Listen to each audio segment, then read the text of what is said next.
cái này em con này san mặc cái này san mặc cái này để san cái này cơm này ơi phờ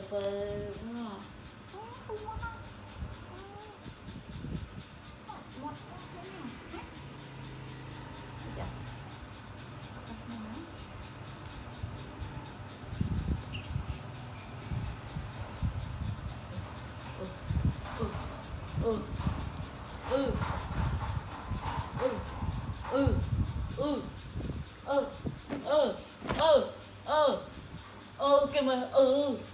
chị sắn chị sắn chị sắn chị sắn